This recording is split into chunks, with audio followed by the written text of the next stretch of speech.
और उसके बाद हम इसको एसोसिएट करेंगे लॉजिक को सेट थ्योरी के साथ और फिर अगले टॉपिक पे जाएंगे। ठीक है जी। हमारे पास कल हमने बात कर ली थी ना, ये कन्वर्स इनवर्स ये क्या चीजें होती हैं। जिससे कॉन्ट्रा पॉजिटिव तक की। हाँ जी, ये देख लिया तो ठीक है जी। हमारे पास एक डेफिनेशन है जी, क्वांटिफायर्स क्या हो। क्वांटिफायर्स कोई भी ऐसा वर्ड या कोई ऐसा सिंबल जो आपको किसी क्वांटिटी का आइडिया दे, उसे हम क्वांटिफायर कहते हैं। जैसे देखिए मैं कुछ वर्ड यहाँ पे लिख रहा हूँ, जैसे एट लीस्ट, ठीक है जी, एट द मोस्ट, ये क्या है, ये क्वांटिफायर्स हैं। ठीक है, इसी तरह से कुछ साइंस हैं। ये किस चीज का साइन होता है जी, मैंने एक साइन ड्रॉ किया है, देखें जरा। For all. फॉर ऑल, बिल्कुल ठीक है जी। और ये किस चीज का साइन है? हाँ जी, देयर एग्जिस्ट, ठीक है, ये साइन है किस चीज का? There exist. ये भी दो क्वांटिफायर है, ये साइंस हैं, इनके बड़े स्पेशल टाइप के क्वांटिफायर्स हैं। ये जो फॉर ऑल है इसे कहते हैं यूनिवर्सल क्वांटिफायर। ठीक है, जिसको हम क्या कहते हैं, यूनिवर्सल क्वांटिफायर। और ये जो देयर एग्जिस्ट है, दिस इज एग्जिस्टेंशियल क्वांटिफायर। ठीक है, इसको एग्जिस्टेंशियल क्वांटिफायर कहते हैं। बस इनके नाम याद रखिएगा विद देयर साइंस के, ये इसको इनके जो स्पेशल नेम है वो आपने याद रखने हैं। ठीक है जी। इसके बाद एक स्टेटमेंट है, स्टेटमेंट सॉरी डेफिनेशंस हैं जिसको मैं स्टेटमेंट के साथ एसोसिएट कर रहा हूँ। जैसे ये देखिए मेरे पास एक स्टेटमेंट है पी और निगेशन पी। अगर मैं पी को ट्रू रखूं तो इसकी निगेशन फॉल्स होगी और इन दोनों का जो और है वो ट्रू हो जाएगा।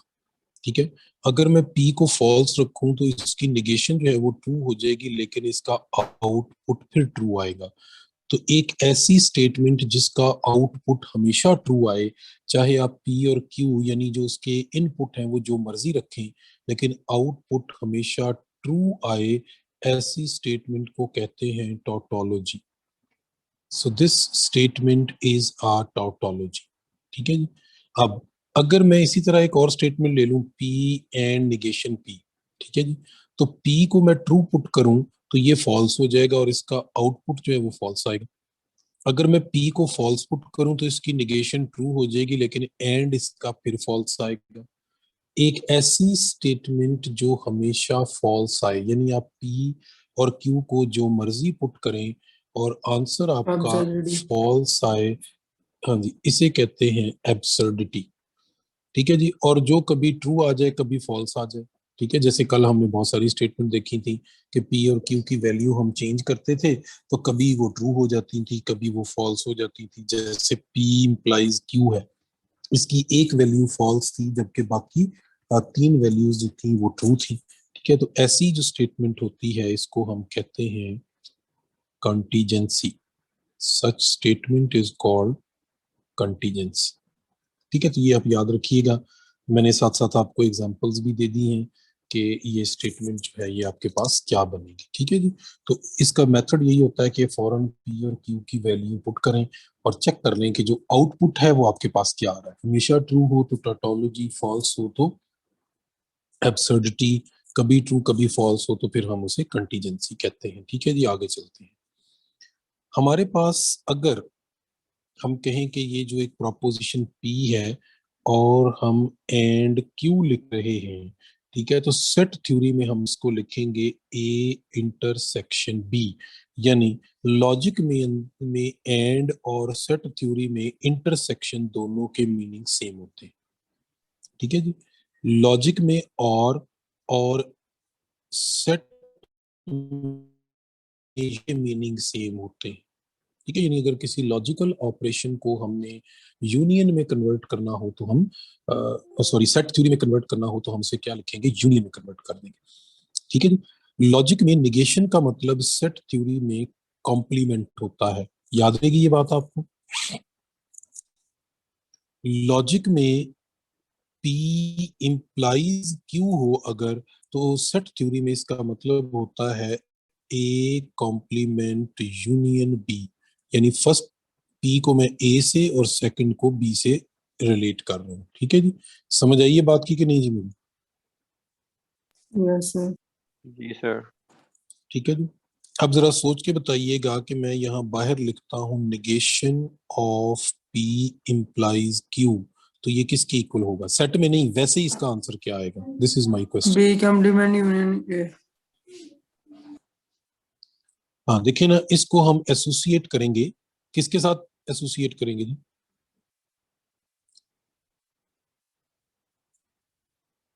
बताएं जरा, इसको किसके साथ एसोसिएट करेंगे? It is very very important concept है, बहुत इंपॉर्टेंट चीज अब आपसे पूछ रहा हूँ। ठीक है, तो जरा बताएं, ये जो इक्वेशन, ये इस ऑपरेशन को रिप्रेजेंट है, और नेगेशन का मतलब क्या है? कॉम्प्लीमेंट। तो अगर आपने इसका आंसर लिखना है तो आप लिखेंगे ए कॉम्प्लीमेंट यूनियन बी, और फिर इसका कॉम्प्लीमेंट। तो ए कॉम्प्लीमेंट का कॉम्प्लीमेंट ए हो जाएगा, यूनियन आपको पता है इंटरसेक्शन में चेंज हो जाता है, और बी जो है इसके ऊपर कॉम्प्लीमेंट आ जाएगा। तो ये जो मैंने आपके सामने लिखी हुई है एक इम्प्लीकेशन, यानी negation of P implies Q, ये इक्वल होगा किसके? पी की जगह पी आ जाएगा, इंटरसेक्शन की जगह एंड आ जाएगा, बी कॉम्प्लीमेंट का मतलब है निगेशन क्यू, तो इसका आउटपुट ये आएगा।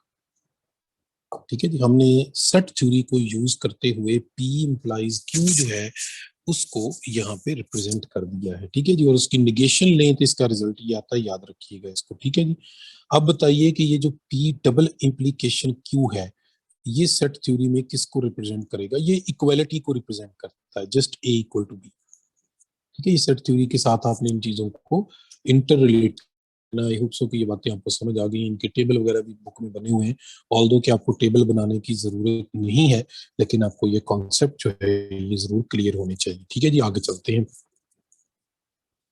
अगला जो हमारा टॉपिक है जी, that is relations and functions. Functions and relation से पहले मैं आपको एक चीज समझाना चाहता हूँ कि हमारे पास लेट से एक सेट ए है और इसमें एलिमेंट्स हैं ए बी सी, और एक सेट बी है, इट्स में एलिमेंट्स हैं 1 और 2।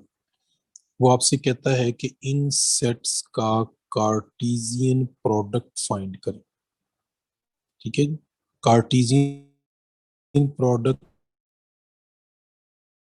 कहता है कि इनका क्रॉस प्रोडक्ट जो है वो फाइंड करें। ठीक है जी, कार्टेशियन प्रोडक्ट या क्रॉस प्रोडक्ट फाइंड कैसे करते हैं?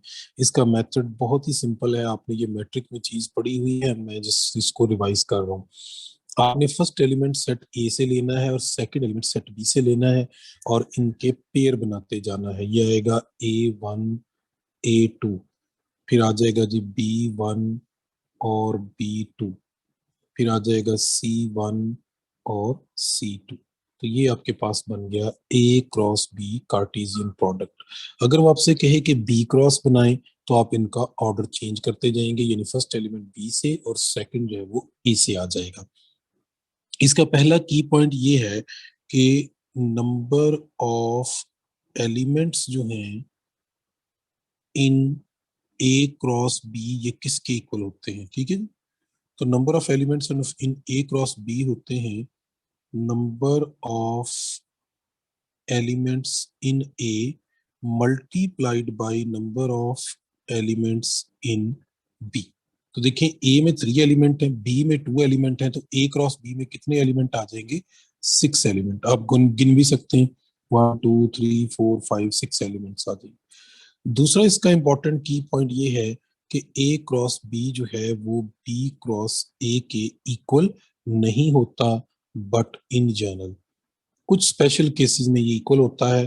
ठीक है जी, अगर वो कहे कि cross product A to A लिखें, तो वो आप A क्रॉस A लिख लेंगे, इसको हम कहते हैं cross product from A to A। ठीक है जी, ये बड़ी बेसिक सी बातें हैं आपको, आई होप सो कि मैट्रिक में भी आपने ये चीजें पढ़ी हुई हैं, जस्ट मैं उसकी रिवीजन कर रहा हूँ, क्योंकि यहीं से मैंने आगे कुछ की पॉइंट जो है वो जनरेट करने हैं। ठीक है जी, यहाँ तक अगर आपको बात समझ आ गई है तो आगे चलते हैं।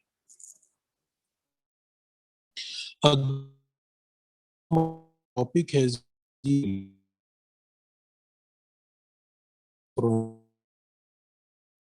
द अदर सेट बी, ठीक है जी। और रिलेशन बनाने के लिए आप करते क्या हैं, एक मिनट वेट कीजिएगा जी प्लीज।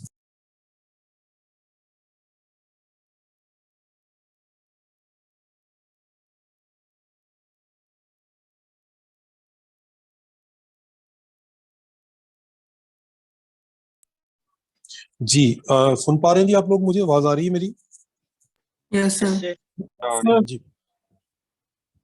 हाँ जी। Relation from A to B कैसे लिखेंगे, इसका मतलब ये होता है कि relation from A to B क्या चीज है, this is a subset of A cross, ठीक है जी। ए क्रॉस बी का कोई सा भी सबसेट ले लें तो उसे हम relation from A to B कहते हैं, ठीक है। इसके लिए रिलेशन के साथ साथ कभी कभी वो वर्ड बाइनरी रिलेशन भी यूज कर लेता है। एक ही बात है, बाइनरी रिलेशन कहे या सिंपल रिलेशन कहे, होगा वो सेम। अब ये हमारे पास ए क्रॉस बी यहाँ पे डिफाइंड है, ठीक है जी। ये हमने ए क्रॉस बी डिफाइन किया हुआ है, इसमें से हम मैनी सबसेट्स जो है वो लेते हैं। मैं कुछ जैसे वन का, और इसमें फर्स्ट एलिमेंट है ए, सेकंड है वन, तो ये भी एक रिलेशन है फ्रॉम ए टू बी, ठीक है जी। R2 हम एक और रिलेशन बना लेते हैं, ये है A1 B2 C1, so this is another relation from A to B। R3 भी एक रिलेशन चले बना लेते हैं, हम इसको कहते हैं ये है A1 A2, ठीक है जी। This is also a relation from A to B। अच्छा जी, रिलेशन के अंदर दो इंपॉर्टेंट चीजें, जो आपके सामने उसने ऑर्डर्ड पेयर बना रखा हो, ठीक है जी, उसके जो फर्स्ट एलिमेंट्स हैं वो बनाते हैं डोमेन ऑफ द रिलेशन।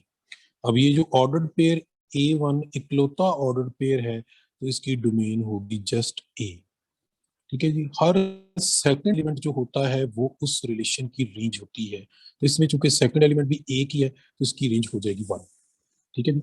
अब आप सेकंड फंक्शन के लिए बताइए कि इसकी डोमेन क्या होगी, what should B domain of R2? A, B, C. A, B and A C. B C, ठीक है जी। हाँ जी, अब बताएं इसकी रेंज क्या होगी, रेंज ऑफ R2 जी। 1 2 1 एंड 1 or 2. 1 and 2. हाँ 1 2, हाँ 1 2 1 नहीं लिखेंगे, यानी अगर एक ही एलिमेंट दो दफा आ रहा है तो आपने लिखना एक ही दफा है, उसे दो दफा नहीं लिखते, ठीक है। Is it clear? क्यों जी, क्लियर है ये पॉइंट? सर अगर Yes, तीन sir. एलिमेंट्स हो एक ब्रैकेट में फिर क्या करेंगे? क्या कह रहे हैं जी? बोले बोले क्या कह रहे हैं, बोलिए प्लीज। सर सर मैं कह रहा हूँ कि अगर तीन एलिमेंट्स हो एक ब्रैकेट में फिर क्या करेंगे? मुझे बेटा अभी भी बात की समझ नहीं आई आपकी, जरा आराम से सर वो बोलने, कोई कह रहा मसला है नहीं, मैं आपका सर वो क्वेश्चन। कह रहा है अगर 3 एलिमेंट हो, जिस तरह 1 3 दफा आ जाए फिर। बेशक 10 दफा आ जाए, मैंने कहा रिपीट हो रहा हो तो लिखना एक ही दफा है। रिपीट का मतलब 2 दफा रिपीट होना नहीं होता, 3 दफा भी हो सकता है, 4 दफा भी हो सकता है, 10 दफा भी हो ओके सकता सर, थैंक यू। है, ठीक है जी। लिखना एक ही दफा है, ठीक है। अभी नेक्स्ट देखिए जी, what should be the domain of Okay, sir. R2? A R2 की डोमेन A. क्या होगी जी? हाँ जी, A जस्ट A, लेकिन इसकी रेंज क्या है, 1 what 2. Is range of R2? 1 2 से 1 2 इसकी रेंज है, ठीक है जी। इन दिस वे आप किसी भी रिलेशन की डोमेन और रेंज लिख सकते हैं। अब यहाँ इंपॉर्टेंट चीज ये है कि हाउ मेनी रिलेशंस, यानी total number of relations from A to B, आप टोटल कितने रिलेशन लिख सकते हैं from A to B?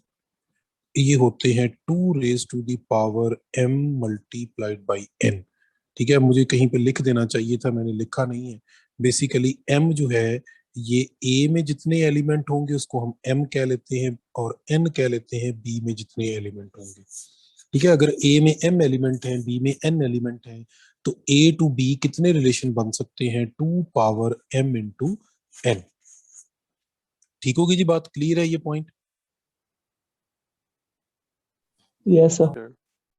let set A has n elements, set A के n एलिमेंट है, so total relations from A to A कितने होंगे जी?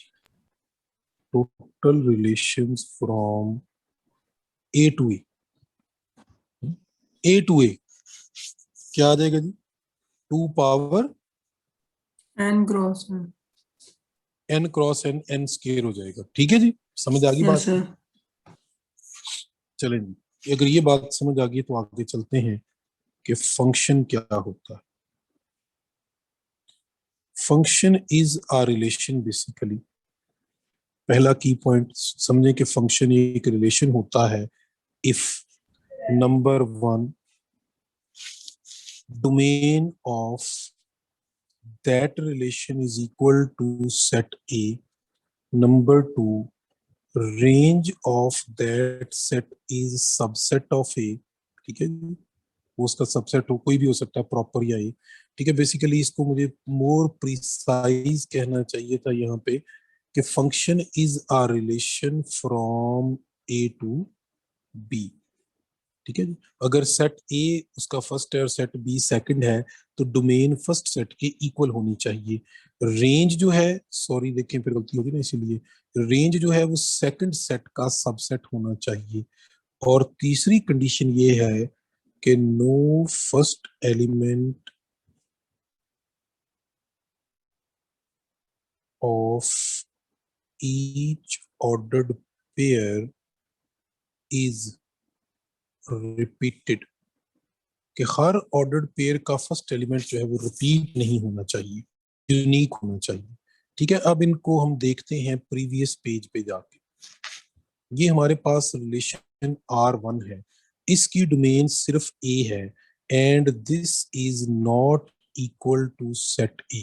क्या कहते हैं, ये फंक्शन होगा कि नहीं होगा? No sir. हाँ जी, this is not a function, क्योंकि इसकी डोमेन सेट A के इक्वल ही नहीं आई तो हम कहेंगे this is not a function. ठीक है जी, सेकंड हमारे पास देखें तो ये डोमेन ऑफ R2 ABC है, so this is equal to A। और अगर आप रेंज देखें तो वो सेट B के इक्वल है, ज़ाहिर है इक्वल है तो सबसेट तो होगा ही होगा, तो दूसरी कंडीशन भी फुलफिल कर गया। और फर्स्ट ऑर्डर पेयर में A है, फिर B है, फिर C है, कोई भी एलिमेंट किसी भी ऑर्डर्ड पेयर का रिपीट नहीं हो रहा, तो can we say that R2 is a function? क्यों जी, ठीक है। यस। और ये पर फर्स्ट रिलेशन भी है। एलिमेंट नहीं रिपीट होना चाहिए, सेकंड हो हाँ जी, सकता है। फर्स्ट सेकंड हो सकता है, सेकंड हो रहा है ना रिपीट, लेकिन यस सर. सेकंड रिपीट होने से कोई मसला नहीं है। ठीक है, सेकंड रिपीट हो जाए कोई इशू नहीं, फर्स्ट एलिमेंट रिपीट नहीं होना चाहिए। अब जरा सोच के बताएं जी, R3 फंक्शन होगा कि नहीं होगा? No sir. हाँ जी, R3 is not a function, R3 को हम फंक्शन नहीं कह सकते। ठीक होगी जी बात?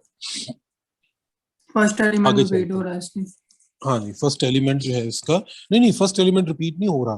पहले आप डोमेन देखें, डोमेन ही सेट A के इक्वल नहीं है, डोमेन में सिर्फ एक एलिमेंट है A, जबकि यस हमारे सर. पास सेट A में 3 एलिमेंट है ABC, वो उसके इक्वल होनी चाहिए। ठीक है, इज दैट क्लियर जी? आगे चलते हैं, मैं यहाँ पे कुछ और फंक्शंस लिखता हूँ और उनको फिर डिस्कस करते हैं, बल्कि रिलेशंस लिखता हूँ। मैं एक यहाँ रिलेशन लिखता हूँ R4, ये वहीं से ले रहा हूँ, ABC सेट जो हमने बना रखा है ना, A और B सेट, वहीं से ले रहा हूँ। यहाँ पे मैं लिखता हूँ जी A1 B2 और C2। ठीक है जी, अब देखें इसकी जो डोमेन है R4 की, वो सेट A के इक्वल है। ठीक है जी, और इसकी जो रेंज है वो सेट B के इक्वल है। अगर डोमेन सेट B के कंप्लीटली इक्वल हो जाए तो ऐसे फंक्शन को हम कहते हैं ऑन टू फंक्शन। ठीक है जी, ये फंक्शन तो है ही है, लेकिन कौन सा फंक्शन है? ऑन टू फंक्शन है, क्योंकि इसकी डोमेन सेट A के इक्वल है और रेंज इसकी सेट B के इक्वल आ गई है, यानी सारे वही एलिमेंट हैं रेंज के अंदर जो सेट B को बिलोंग करते हैं। So this is onto function. Onto function को कहते हैं सजेक्टिव फंक्शन, ये इसका दूसरा नाम है। ठीक है जी, चलें जी, एक और फंक्शन लिखता हूं R5। ये है मेरे पास A1, B1 और C1। ठीक है जी, पहले तो बताएं कि ये फंक्शन है कि नहीं। डोमेन फंक्शन है। ऑफ R5 सेट A के इक्वल है। रेंज ऑफ R5 क्या है? क्यों? बेटा मैंने सिर्फ ये पूछा है, फिर मेरी बात गौर से सुने, कि मैंने सिर्फ ये पूछा है कि ये फंक्शन है कि नहीं। ठीक है, सो है इज इट अ फंक्शन और नॉट।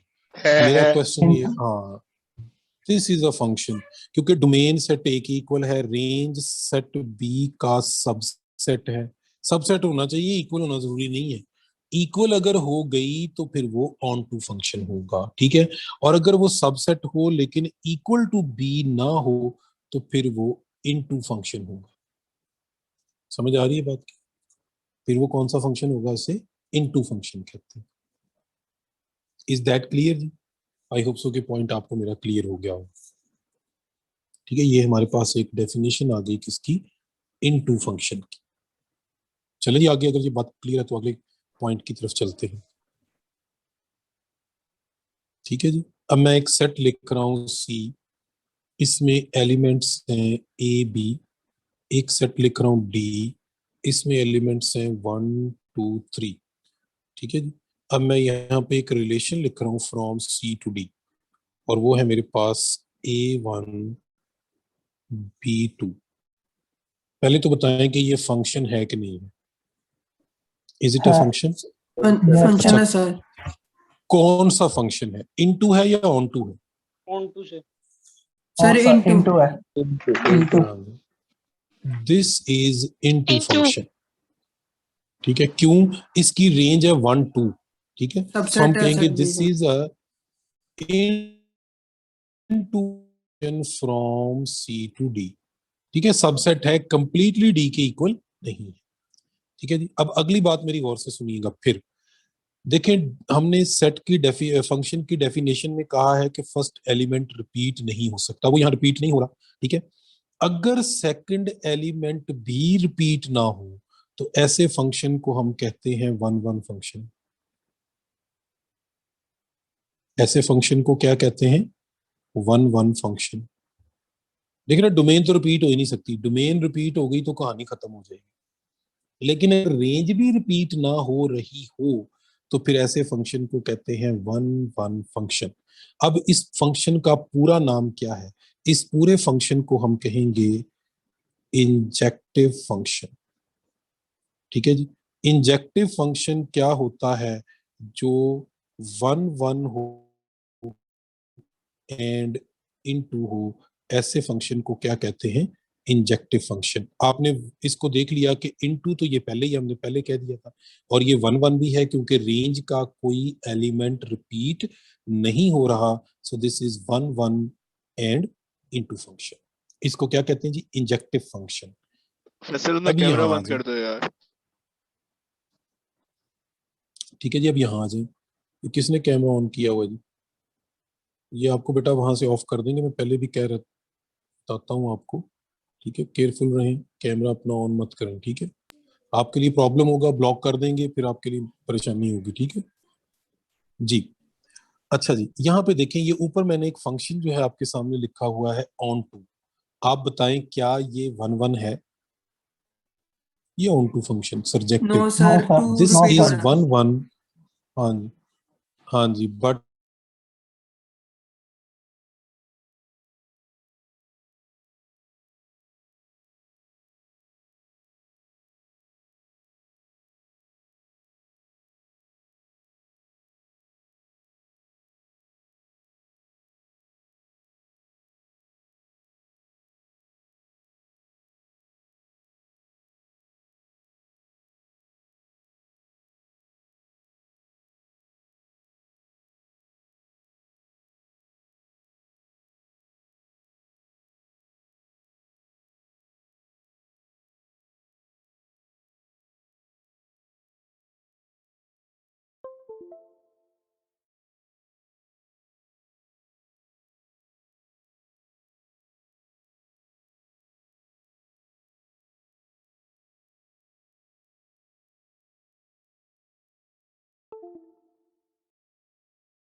P1 C2 तो फिर में नंबरिंग हुई है, इसकी जगह बदल दी, यानी ये हो जाएगा 1 हो जाएगा 2। अब ये चूंकि रिलेशन है, अगर ये फंक्शन है तो इसी तरह फंक्शन का इनवर्स लिख लेंगे। अगर ये फंक्शन है, ठीक है, जैसे ये मैंने लिखा हुआ ना यहाँ पे, दिस इज अ फंक्शन, मैं आपसे पूछूं इसका इनवर्स बताएं क्या होगा। तो अब ये चूंकि फंक्शन भी है, इनवर्स इसको मैं रिलेशन कह दूं तब भी ठीक है, फंक्शन कह दूं तब भी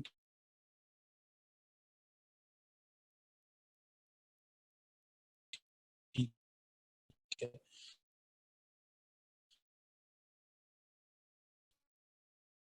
तो बताइए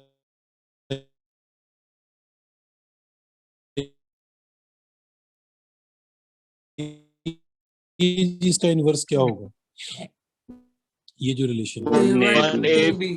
तो ये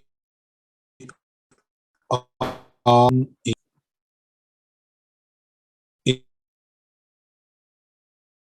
inverse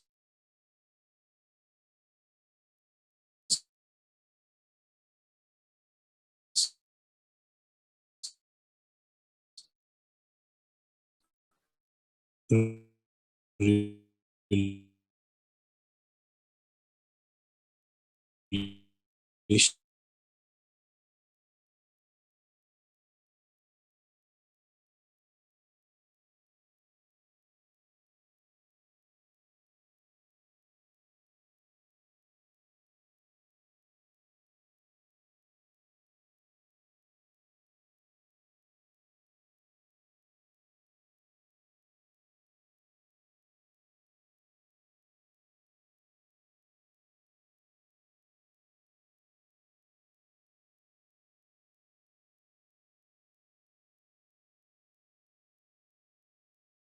is such that x is equal to vice y square, ये ठीक है, ये इसका इनवर्स आ गया। ठीक है, आखिरी बात एक लाइन एक नोट की फॉर्म में लिख लें, जल्दी से लिखिए। Inverse of a function may or may not be a function. Inverse of a function may or may not be a function, but inverse of a bijective function is always function. But inverse of a bijective function is always function. ठीक है, क्यों जी, clear है कि नहीं कि किसी भी फंक्शन के इनवर्स का फंक्शन होना जरूरी नहीं है, लेकिन बाइजेक्टिव फंक्शन का इनवर्स हमेशा फंक्शन होता है। चलें जी फिर आगे। आगे जी हमारा एक मेजर टॉपिक है, अभी हमने पढ़ा बाइनरी रिलेशन, अब हम पढ़ने जा रहे हैं बाइनरी ऑपरेशन। ठीक है जी, यूजुअली बाइनरी ऑपरेशन को स्टार से रिप्रेजेंट किया जाता है। हमारे पास बहुत सारे बाइनरी ऑपरेशन हैं, जैसे addition, subtraction, multiplication, division, union, intersection etcetera. ठीक है जी, कोई भी ऐसा ऑपरेशन जो दो चीजों, दो नंबरों, दो सेट, ठीक है जी, को मिलाने के लिए यूज हो, उसे हम बाइनरी ऑपरेशन कहते हैं। ठीक है जी, क्या हर ऑपरेशन बाइनरी ऑपरेशन होता है? नहीं। आप डेरिवेटिव देखें तो वो बाइनरी ऑपरेशन नहीं है, यानी डेरिवेटिव के लिए दो नंबर्स का होना जरूरी नहीं है, आप साइन एक्स का डेरिवेटिव भी ले सकते हैं। ठीक है, लेकिन मल्टीप्लाई करना है तो दो चीजों का होना जरूरी है, ऐड करना है तो दो चीजों का होना जरूरी है, एंड सो ऑन। ठीक है जी, हम अपना मेजर फोकस रखेंगे एडिशन और मल्टीप्लिकेशन के ऊपर, क्योंकि बहुत सारी ऐसी प्रॉपर्टीज हैं, चैप्टर 1 याद है मैंने बताया था कि ऐसी प्रॉपर्टीज हैं जो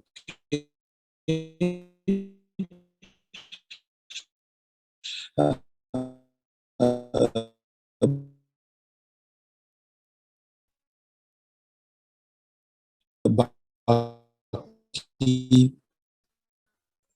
जो है Division ऑपरेशंस और- उनके लिए होल्ड Yes, नहीं sir. करता। Property belongs to set A if A steric B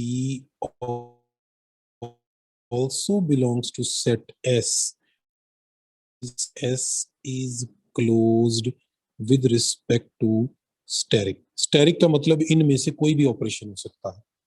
ठीक है, मैंने वैसे कहा है कि एडिशन और मल्टीप्लिकेशन जो है वो पॉपुलर है, लेकिन इसका मतलब ये हरगिज नहीं है कि हम डिवीजन सब्ट्रैक्शन वगैरह को अंडर कंसिडरेशन नहीं लाएंगे। जैसे देखिए मेरे पास एक सेट ए है, इसके एलिमेंट्स हैं 1 and -1 and I can say that this is the set A is not closed with respect to addition। बताइए क्यों? सर 0 आंसर आता है वो अंदर हमारे जीरो पास set जीरो के सेट में नहीं है। हाँ जी, आप इसके एलिमेंट्स को ऐड करें, ठीक है जी, तो कोई ऐसा आंसर आ जाए जो इस सेट में नहीं है तो हम कहेंगे ये क्लोज नहीं है, right. But this is closed with respect to multiplication. क्यों जी, क्लियर है पॉइंट कि नहीं? ये अंडर एडिशन तो Yes, क्लोज sir. नहीं है, लेकिन अंडर मल्टीप्लिकेशन क्लोज है। अब अगर हमारे पास ये तो छोटा सा सेट था ना, हमने फौरन इसको चेक कर लिया। अगर बड़े बड़े सेट आ जाए, जैसे मैं कहता हूँ ये सेट मेरे पास बी है, 1 -1 आयोटा माइनस आयोटा, इसको चेक करें कि ये with respect to addition close है या with respect to multiplication close है। अच्छा, अगर कोई सेट क्लोज नहीं होगा ना तो बड़ी जल्दी चेक हो जाएगा। जैसे देखिए 1 -1 0 आता है, आप कहेंगे जी not closed with respect to addition. वो एक भी हमें प्रॉपर्टी मिल गई जो कि उसकी क्लोजर को होल्ड नहीं करती तो हम कहेंगे ये ले जी आ गया एलिमेंट, ठीक है। लेकिन मल्टीप्लिकेशन में देखें, अगर चेक करना है तो ये 4 एलिमेंट हैं, हम इनको कितनी दफा मल्टीप्लाई करें, क्योंकि बज़ाहिर नजर यही आ रहा है जब भी हम किसी एलिमेंट को दूसरे एलिमेंट से मल्टीप्लाई करते हैं तो जो आंसर आता है वो इस सेट को बिलोंग करता हुआ नजर आ रहा है, ठीक है जी। इसके लिए फिर एक टेबल कंस्ट्रक्ट किया जाता है।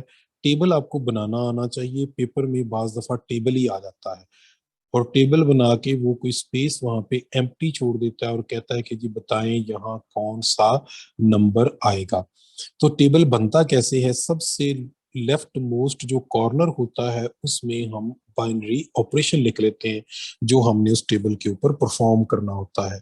फिर उस सेट के जो एलिमेंट्स होते हैं उनको हम रो वाइज भी लिख लेते हैं, ठीक है जी, और उन एलिमेंट्स को जो है वो कॉलम वाइज भी लिख लिया जाता है। फिर ये जो जगह है इसको हम फिल इस तरह करते हैं कि इनको आपस में गिवन बाइनरी ऑपरेशन परफॉर्म करते चले जाते हैं और यहाँ पे आंसर लिखते जाते हैं, ठीक है जी। तो बताएंगे जी फर्स्ट जो है इसमें क्या आएगा आंसर? 1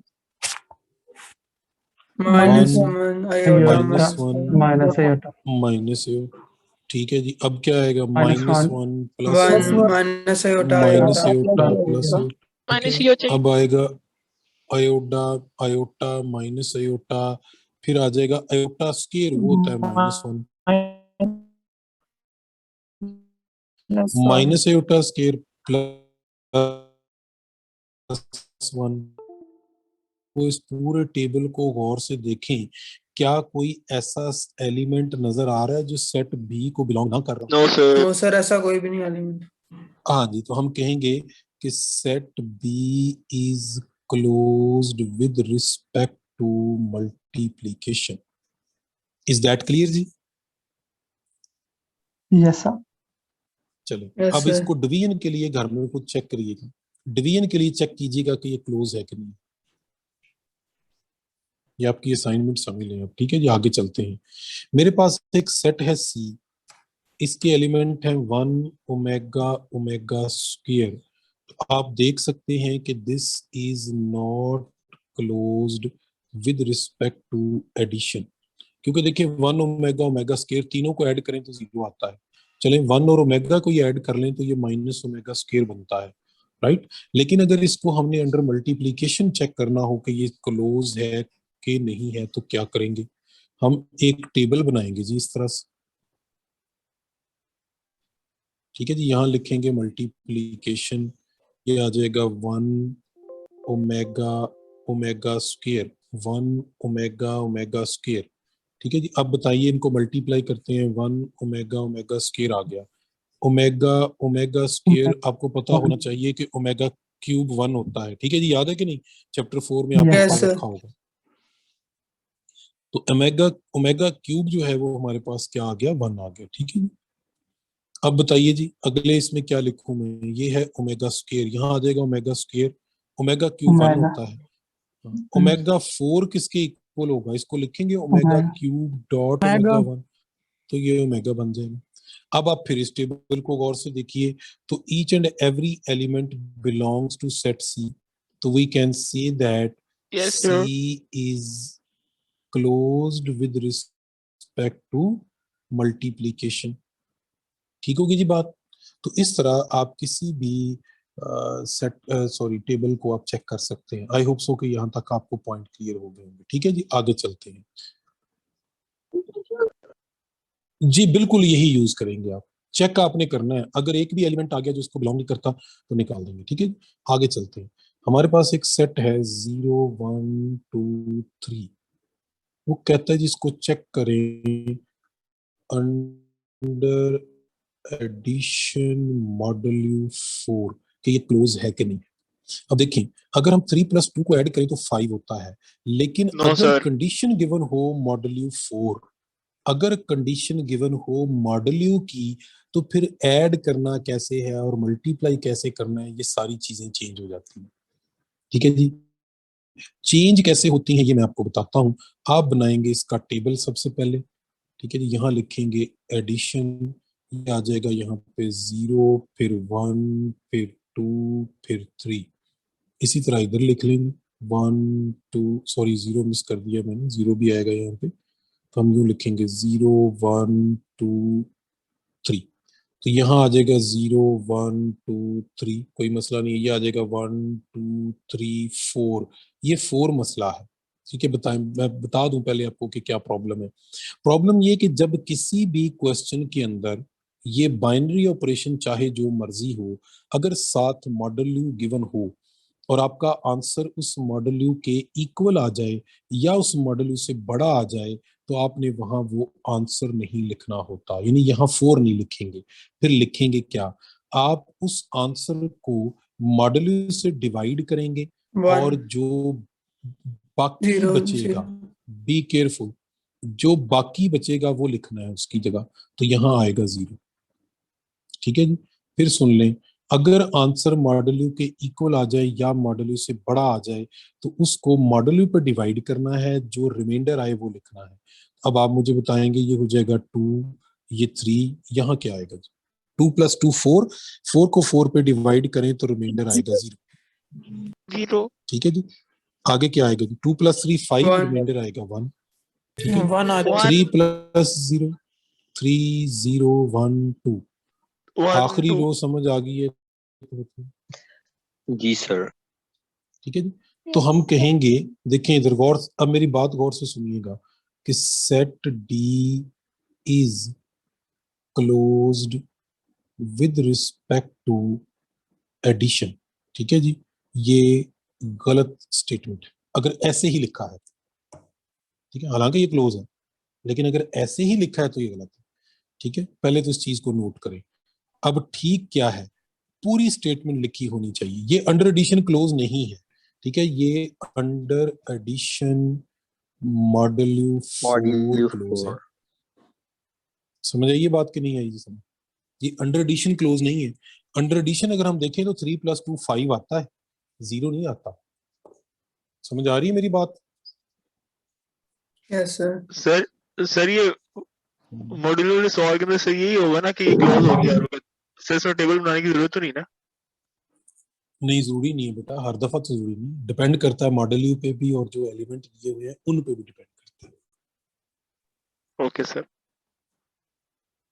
ठीक है जी, चलें, आई होप सो कि ये बातें आपको क्लियर हो गई हैं। मैं जरा एक स्लाइड यहाँ से डिलीट कर रहा हूँ, फिर इसको डिस्कस करते हैं कुछ चीजें और। अगले जो है हमारे पास बाइनरी ऑपरेशंस हैं, सॉरी बाइनरी ऑपरेशन की जो प्रॉपर्टीज हैं उनकी बात करते हैं। सेकंड प्रॉपर्टी है जी, देखिए, x asterisk y asterisk z अगर इक्वल हो x asterisk y asterisk z के, तो हम कहते हैं कि यहाँ जो बाइनरी ऑपरेशन है दैट इज एसोसिएटिव। ऐसे ही है कि वो बाइनरी ऑपरेशन एसोसिएटिव है अगर वो इस प्रॉपर्टी को होल्ड करे। तो कौन कौन से बाइनरी ऑपरेशन एसोसिएटिव होते हैं ये बताएंगे? यूनियन एसोसिएटिव है, इंटरसेक्शन एसोसिएटिव है, एडिशन एसोसिएटिव है, मल्टीप्लिकेशन एसोसिएटिव है, ठीक है, जबकि सब्ट्रैक्शन और डिवीजन एसोसिएटिव नहीं है। ठीक है जी, इज इट क्लियर जी? Yes sir. आगे चलते हैं। नंबर 3 है जी आइडेंटिटी प्रॉपर्टी। ठीक है, आइडेंटिटी प्रॉपर्टी किसी भी बाइनरी ऑपरेशन की हो इसे ई से डिनोट करते हैं। इसकी वर्किंग आपने समझनी है। वर्किंग इसकी ये है कि अगर हम आइडेंटिटी को एक बाइनरी ऑपरेशन के साथ ऑपरेट करें, ठीक है, या आइडेंटिटी के साथ किसी एलिमेंट को ऑपरेट करें तो ये उस एलिमेंट की वैल्यू को चेंज नहीं होने देती। यहाँ इसका आंसर एक्स आएगा। कोई भी आइडेंटिटी हो, जीरो की बात हमने की थी याद, x plus 0 equal to 0 plus x, तो आंसर क्या आता है x। ठीक है जी, और अगर हम की बात करें तो x multiplied by 1 is equal to 1 multiplied by x, तो आंसर क्या आएगा x। ठीक है जी, इसी तरह बताएं यूनियन की आइडेंटिटी क्या होगी। एक सेट A है, मैंने इसके साथ एक सेट का यूनियन लेना है, वही सेट यहाँ पे आए और फिर उसका A के साथ यूनियन लूं तो आंसर हमेशा A आए। Set itself. Set itself, very good. ठीक है जी, एम्प्टी सेट भी तो हो सकता है वैसे, क्या ख्याल है? एम्प्टी भी हो सकता है। हो सकता है ना एम्प्टी सेट भी, सोचिएगा। Yes sir. एम्प्टी सेट भी तो हो सकता है ना। Yes sir. ठीक है, हाँ चलें, लेकिन हम बाद में बात करेंगे कि कैसे ढूंढना। ठीक है, हाँ इंटरसेक्शन में ए होना जरूरी है। ठीक है, लेकिन चलें इसके बारे में बाद में बात करेंगे। फिलहाल मैंने जस्ट आपको आइडिया दिया कि अब ये हो सकता है ना कि किसी ग्रुप सेट के अंदर सेट ए तो दिया हो लेकिन एम्प्टी ना दिया हो, लेकिन ये थोड़ा बाद में डिटेल में बात करेंगे। नंबर 4 है जी इनवर्स प्रॉपर्टी। अब मैं चूंकि आपको प्रॉपर्टी वर्जन बता रहा हूं इसलिए थोड़े से डिफरेंट लगेंगे। देखें जी, अगर हमारे पास एक एलिमेंट है ए और इसके साथ हम ए प्राइम को जोड़ दें किसी भी बाइनरी ऑपरेशन से, या ए प्राइम के साथ ए को जोड़ दें और आंसर उस बाइनरी ऑपरेशन की आइडेंटिटी आ जाए, 1 नहीं आ जाए, आइडेंटिटी आ जाए, तो हम कहते हैं कि जो ए है एंड ए प्राइम है they are inverse of each other, कि ये दोनों एक दूसरे के इनवर्स। ठीक है जी, अब जरा सोच के बताइएगा, मैं क्वेश्चन आपसे पूछ रहा हूं कि a plus 7 is equal to 7 plus a is equal to 0 है, तो बताइए कि इनवर्स ऑफ 7 क्या होगा। यानी यहाँ 7 a की वैल्यू क्या होगी, यानी यहाँ a की वैल्यू क्या होगी। हाँ जी, -7। क्यों? देखें, हमने 7 में a ऐड किया या a में 7 ऐड किया तो आंसर 0 आ रहा है, और 0 जो है ये एडिशन की आइडेंटिटी है। तो अगर इन दोनों का सम 0 आ रहा है तो इसका मतलब है ये दोनों एक दूसरे के एडिटिव इनवर्स हैं। ठीक है, तो इनवर्स ऑफ 7 क्या हुआ? -7। ठीक है, बहुत सोच समझ के अब आपने मुझे जवाब देने हैं। मैं इसको Aahista Aahista little bit tricky बनाता जाऊंगा। एक और क्वेश्चन करते हैं। क्वेश्चन ये मेरा ये है कि 3 plus 1 is equal to 0, if, मैं साथ इफ लगा देता हूँ कि 3 plus 1 is equal to 0 is equal to 1 plus 3, then what is additive inverse of 3? जी,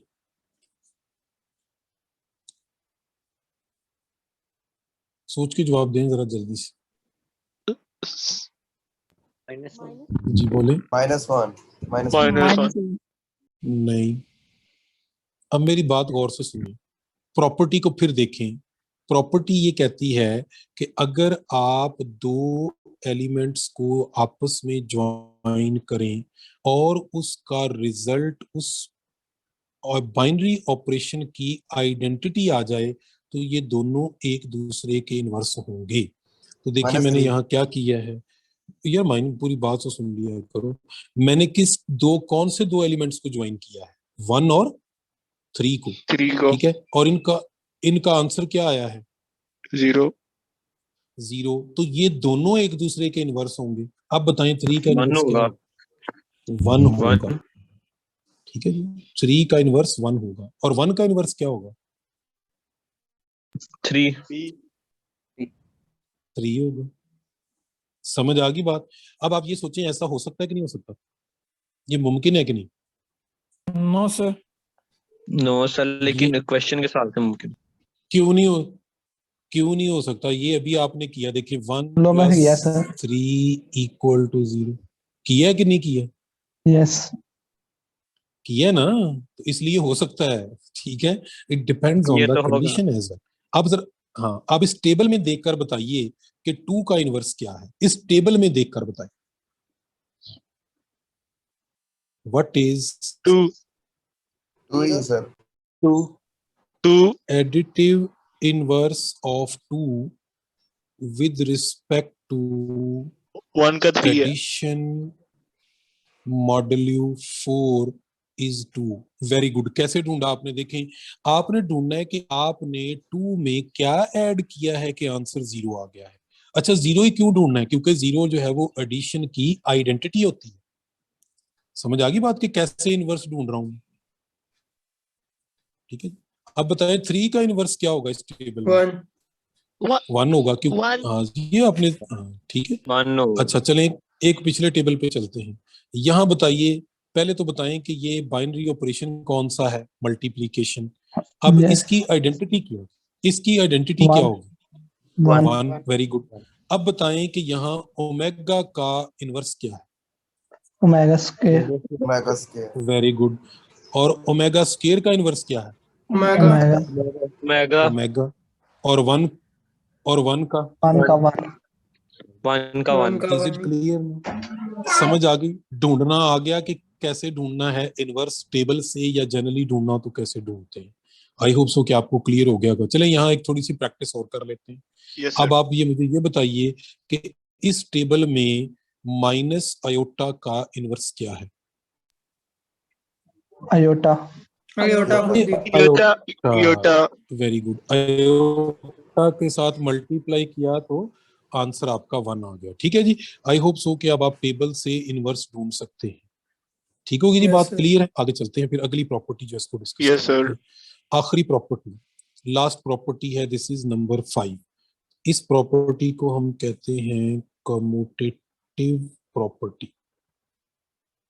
ठीक है जी, प्रॉपर्टी ये है कि इफ एक्स स्टेरिक वाई लें या वाई स्टेरिक एक्स करें, दोनों सेम आए, तो हम कहते हैं कि ये जो स्टार है, यानी जो बाइनरी ऑपरेशन है, दैट इज कम्यूटेटिव, कि वो बाइनरी ऑपरेशन कम्यूटेटिव है। जैसे एडिशन कम्यूटेटिव है, मल्टीप्लिकेशन कम्यूटेटिव है, यूनियन कम्यूटेटिव है, इंटरसेक्शन कम्यूटेटिव है।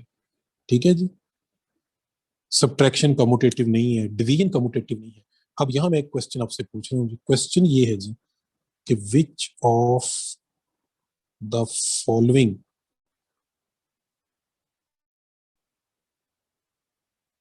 Is not commutative. मैं यहाँ कुछ बाइनरी ऑपरेशन लिखने लगा हूं, आपने मुझे बताना है कि कौन सा ऑपरेशन कम्यूटेटिव नहीं है। ऑप्शन ए है जी x asterisk y is equal to 2xy। Option B है जी x asterisk y is equal to 2x + 2y। Option C है जी x asterisk y is equal to x। Option D है जी x asterisk y is equal to 4xy। जी, कौन सा operation इनमें से कम्यूटेटिव नहीं है? बिल्कुल ठीक है जी, वेरी गुड। अगर किसी को समझ नहीं आई तो पूछ ले।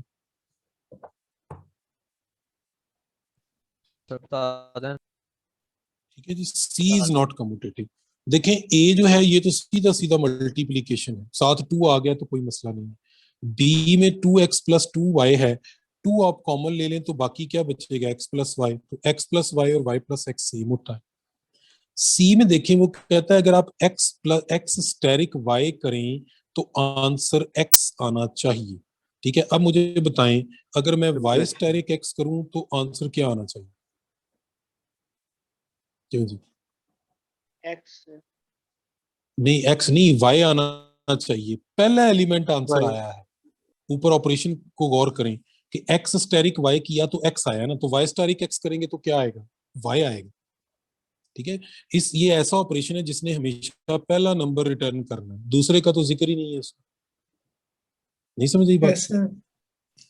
ठीक है, तो इसलिए ये कम्यूटेटिव नहीं है, क्योंकि x स्टेरिक y x आ रहा है, y स्टेरिक x y आ रहा है, तो इसलिए this operation is not commutative. I hope so कि ये चीजें आपको क्लियर होनी चाहिए। ठीक है, मैं अभी तक आपकी बुक की तरफ गया ही नहीं, मैंने जो चीजें एक्स्ट्रा नॉलेज है और ये पेपर के चूंकि क्वेश्चंस हैं, पास्ट पेपर स्पेशली फास्ट में बड़े क्वेश्चन आते हैं इस तरह के, तो उन पे मेरा फोकस है। ठीक है जी, एक क्वेश्चन मैं आपसे डिस्कस कर रहा हूँ। If x steric y is equal to 2xy, then what should be the identity with respect to steric? आपने बताना है कि with respect to steric ये जो भी यहाँ बाइनरी ऑपरेशन डिफाइन किया गया है, इनमें से कौन सा उसका आइडेंटिटी एलिमेंट है?